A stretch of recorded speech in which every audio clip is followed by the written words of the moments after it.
daw niya masabtan, kanya usapod, kanang na-surprise daw sila. Muna nga, tingali, murag di kayo tanto na-surprise si Dong Donald kay nakabalo mo na siya, no? Nga, maabot ni diri. Pero ang uban nga ni Asabalay, murag na-surprise siguro kay wala man makahibalo ang uban, no? Na kami po, na-surprise po mi, kaya binamok ang dalan, siminto tanan. Unya, pag abot diri, nabalaka ko kay akong sandal, na siminto naman yun po. Kay ang lapok, patiging lami Naguna-una gani ko nga, samtang nagdala ko sa motor dito, ko unsa kag muday ko tagkasaan no, para nga maka-experience ta. Pero gikaluyan sa Ginoo, nakaabot ni wa mo pud mi badayon. Sige ang akong kauban diri sa likod dili na sinag Ginoo ko. Nahimo na gud siyang Ginoo hinaon. Tungod sa iyang kabalaka, ang gitar magpakong-pakong na. Kuag muday ni, pila ra may pagbangon na ara matasyuta. No? So karong buntag unang-unas tanan atong pasalamatan ang Dios. Ug ikaduha mga magdispensa nga nadisturbo ang inyong katulogon. Unya amo ning gibuhat Dong Donald tungod kay nag-apas-apas. Supposed to be adto pantang milabay mga adlaw pero kay ang ulan grabe man gyud. Kay giapas namang panahon kay karong Domingo mauli na pud mi sa among dapit. Murag ni sangko na mi sa among panahon dito. Pero gabi didto mi silahan ni kuan brad kawaling. Sige siya ingon nga pwede di mabiyaan diri brad kay mo ni mag-meeting ko mag-meeting ro may pulis. Pero ambot og unsay mga tumaog tuyo. Pero ang amo expected na may nga karon nga pizza tracing mo uli gid ni tungod kay naapoy activities itong paghimuon. Kung unsa may planos Ginoo, Proverbio 16:9 ang tao do nay plano pero ang Dios may magpahanabo. Muna nga ang among mga plano nito milabay karon pa gyud natuman Dong Donald tungod kay ganiha gani murag gabi pag uli na mo gikan dito sa among gibisitahan misugod ng ulan ingko murag di na pud ni maadtuan kay ni ulan na pud.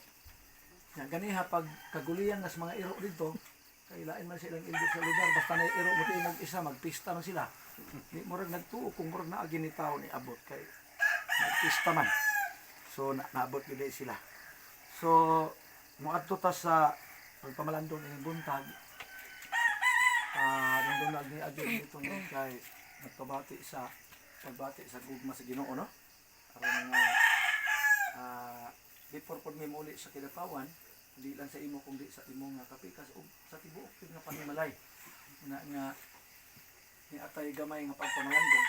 Kay ganiha ang atong giawit nag-ingon but seek ye first the kingdom of God and His righteousness and all these things shall be added unto you. Sa Job 27:3 niingon si Patriarka Job ang alagad sa Dios kay bug-os pa man ang akong kinabuhi dinhi kanako ug ang espiritu sa Dios niya sa akong ilong. Sa ato pa ang naghatag natong kinabuhi dili ang vulcanizing. Donald, murag ato siguro kay ning maapas no tungod kay siyempre man gyud kay ning sinultihan. Ang atong kinabuhi gikan diini sa Dios. Muna ang awit nag-ingon unahon nato pagpangita ang gingharian sa langit ug ang iyang pagkamatarong tungod kay ang tanang butang idugang ra. Muna nga dito sa Deuteronomy 8:18 naingon ang balang kasulatan hinumdumi si Jehova nga naghatag kanimo og kusog. Unang una kung wala na tay kusog wala na gid tay mabuhat bisag unsa. Ambot ug mutuo ba mo sa akong isulti ingnan lang ko ninyo og namakak ko kung masayop ko. Kakita gani mo driver sa habal-habal unsa bang masakyanan nag-drive unya patay na murag hibulungan na. Kay bisag paglisos mo na bila, di na kita kahimo ba? Kung wala na ning kusog nga gihatag sa Ginoo nato tungod ining atong gilinhawa. Pero ang Dios wala mamuyboy nato, galing gipahinumduman na kita. Ngayon pa dito, hinumdumi siya bang naghatag kanimo kusog og mga bahandi. Kining mga naabot nato karon unsa man ang atong panginabuhi, unsa man atong posisyon. Si Jonathan kining atong pagkamaestro, wala gid ni. Atong pagkamaestra wala gid ni kung wa na tay ginhawa. Ambot og moingon mo dili tinuod ingnan ko ninyo butbuton ko. Kaya nga naman, sa akong pag-obserbar, bisan pag mayor pa ka, bisan pag unsa pa imong katungdanan sa gobyerno, kung wa na kay ginhawa, wa na gid kay mahimo. Manang dito mi sa Cagayan, dito mi sa Claveria, ang ex-mayor dito among gibisitahan Dong Donald. Among gituan tungod kay makaigsuunan pod igir kayo before mi nang uli. Siya brad, pwede ba ka ng ex-mayor dire sa Claveria, suod kay nato nang higala niya, di ko gustong paninglan ko sa Ginoo pag-abot sa panahon. Pwede ba atong bistahan? Among gituan, ibistahan namo. Pero nasyak ko sa iyang reaksyon pagkahuman kay amo siyang gitagaan og higayon sa kanang pag-response. Naingon siya pagkahuman siya, pastor, kanang imong wali, 15 minuta, salamat kayo. Pero abi mo, sultihan talang ka, kining Claveria, kining kining lugar dire, kining kapita di, 3,000 hektaryas, ako aning yuta. Sa paggalas ini dinhi, wa gyud ko kakitag nga Dios mitabag dayong, mitabang og galas dinhi. Nakaingon ko grabe ang espiritu ni nga tao. Sa kanang akong doktor na humana, wa gyud mutabang ang Dios og bayad og kanang tuition ana. Tanang suportar ana ako. Kanang akong engineer, ako'y nagsupport ana tanan, wa gyud Dios nitabang ana. Kami naminaw na lang ni. Kunya kay yang lawas kini patay naman yung tikas kay na atake na sa blood, nagsungkod na gud gawas. Ingon na. Mo to yung response pag pamauli na mo, ingon si Brad Rosalita, Brad. Kay nangutan naman siya. Kanang doktor na amo ana. Kami nagdungo na lang dun eh. Kanang himong engineer na amo ana. Kining 3,000 hektaryas ngayuta din na amo ana. Ang tanan nga naa niya, gipasigarbo niya ang iyang kaugalingon. Kay naghuna-huna di siya nga iya. Ang Henesis 1:1 ningon sa hinugdan gibuhat sa Dios ang mga langit ug ang yuta. Natingala ko nga na may iya.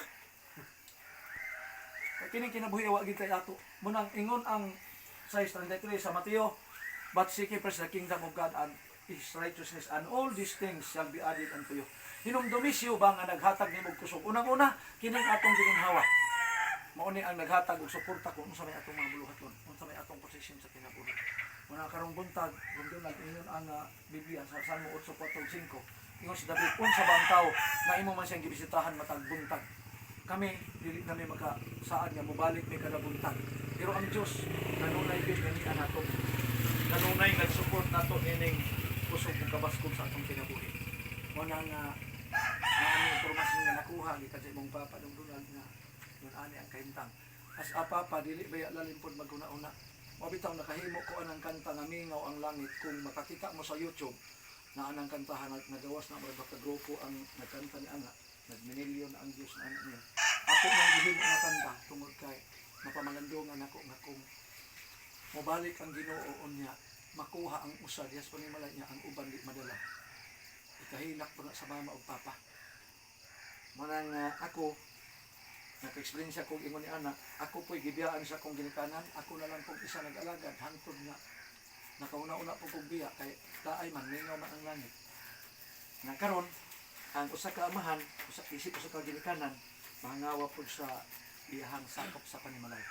Dili lang sa inyo, kundi sa tanan jud nga mga tao tungod kay ang awit karon atong nadungog nga ang gugma sa Dios ipadayag gid para sa ato ang tanan.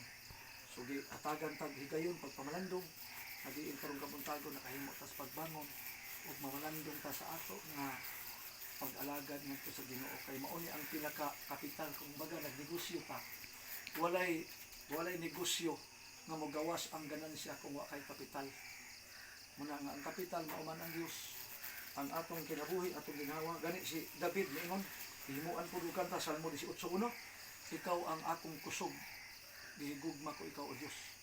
Muna nga, nag-ingon ang 14:15 sa 1, kung nahigugma ka mo kanako, tumanan niyo ang akong mga sugo. Kining tao manggod, ni amang tayo design usahay nga, tungod sa kabisi sa kinabuhi, makalimot ta. Pero mao gyud yung design, 49:15 sa Isaias, ingon ang Diyos, makalimot ba ang usa ka babae sa iyang anak masuso? Ingon ang Diyos, yes, makalimot. Pero ang Diyos mingon siya, apan ako dili gyud makalimot ninyo. Kana mo'y ilhanan nga nagpadayon kang buhi kay ang Diyos niya sa ato nga gininhawa. Una karong buntag, ang lanog sa gugma sa Diyos natay programa sa YouTube ang uluhan ini Donald ng lanog sa gugma sa Diyos.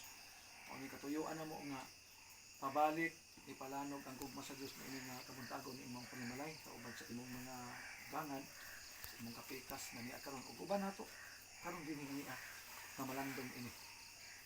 Usahay ang ato nga kinabuhi, masubay usahay sa giingon sa 14:12 proverbio, adunay usa ka dalan sa usa ka tawo nga daw matarong na alang kaniya apan ang katapusan niya mao ang kamatayon. Una nga niata aron sa pagpahinumdom nga mubalik tag tindog, ingon ang Isaiah 60 versikulo 1, tindog si Black kay kahayag niabot na. 9:11 sa mga buhat, sa tindog, lakaw og subay balik sa dalan nga tarong. muna nga ang Diyos na higugma, muna ang pahinumduman ta. Kani sa una, nahitabo man gyud kong nahurot na gyud pud mi pangawala tanan, gibisitahan pud mi dito sa mga kaigsunan, kaadlawon unya. Ani ila pud mi giawitan. Wala man diha-diha mi nakabalik pero pagbiya gid nako sa pag-alagad, nag-edad pa kog mga 10 anyos.